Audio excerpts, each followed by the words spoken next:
Okay, so I wanted to make this video because, funny enough, for those of you that don't know, and because I probably never told this on like a story or anything like that, but there was a time when I used to work for Alamo Drafthouse for 3 weeks because it was awful. Let me move my microphone a little bit.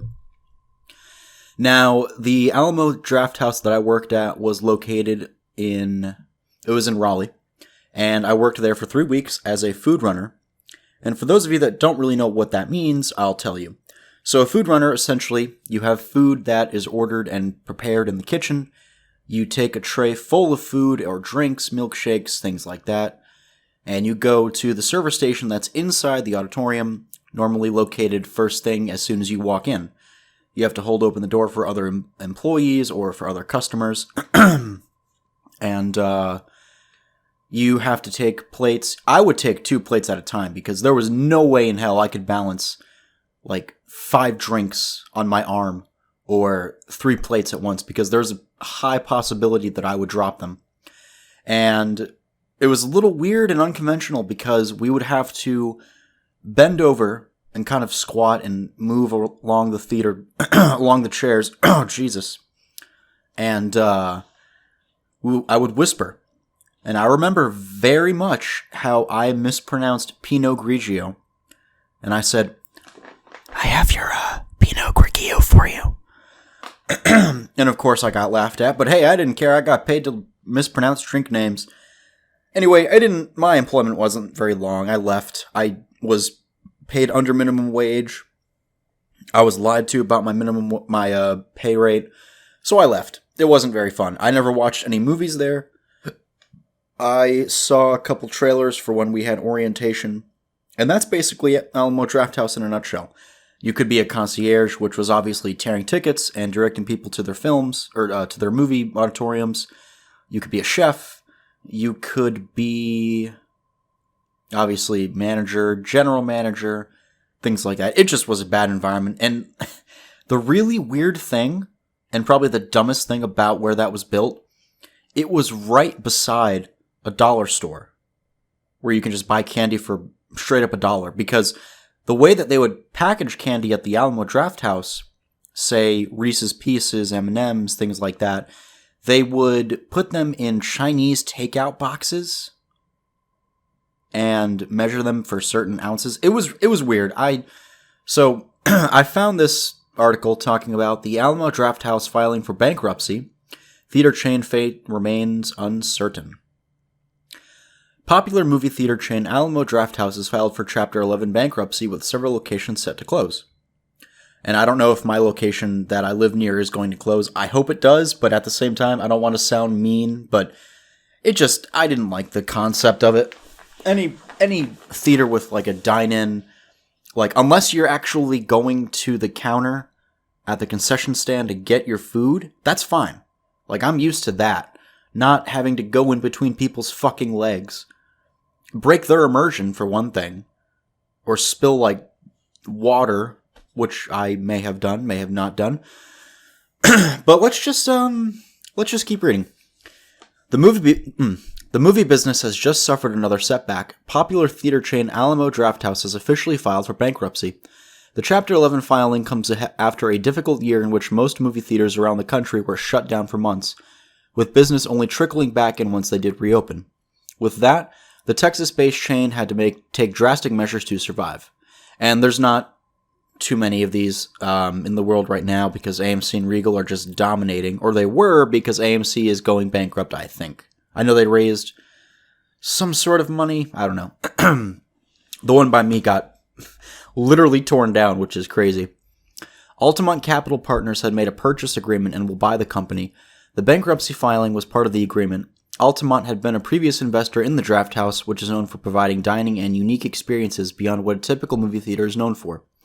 Fortress Investment Group is also involved with the purchase. Alamo Drafthouse CEO Shelley Taylor had this to say in a statement. Alamo Drafthouse had one of its most successful years in the company's history in 2019, which is the year that I was there. With the launch of its Los Angeles theater and box office revenue that outperformed the rest of the industry, we're excited to work with our partners at Altamont Capital Partners and Fortress Investment Group to continue on that path of growth on the other side of the pandemic. and we want to ensure to the public that we expect no disruption, Jesus Christ, to our business and no impact on franchise operations, employees, and customers in our locations that are currently operating. I don't know why it took me so long to read that. Jeez. Tim League, the founder and former CEO of Alamo Drafthouse, will remain a part of the company. He is part of the group purchasing the company's assets. League was replaced as CEO by Shelley Taylor in April 2020. As part of the bankruptcy fallout, several of the chain's locations are set to close. One of the locations closing is the Ritz, one of the chain's flagship locations located in the heart of downtown Austin, Texas. The news was confirmed via a post on the Drafthouse website, with the chain saying the following. To our guests, thank you for continuing support. We'll make certain that all of our signature series will find a new home at another Austin Alamo Drafthouse cinema, and that the spirit and personality of the Ritz will continue. To the team members who built and sustained the Ritz, thank you. Thank you, thank you. You, your sweat, and your passions are what made the Alamo Drafthouse at the Ritz a unique and wonderful home for so many communities in Austin.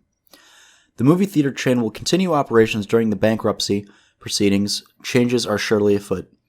While the Drafthouse is not nearly as big as AMC or Regal, the business had been doing well and expanding before 2020.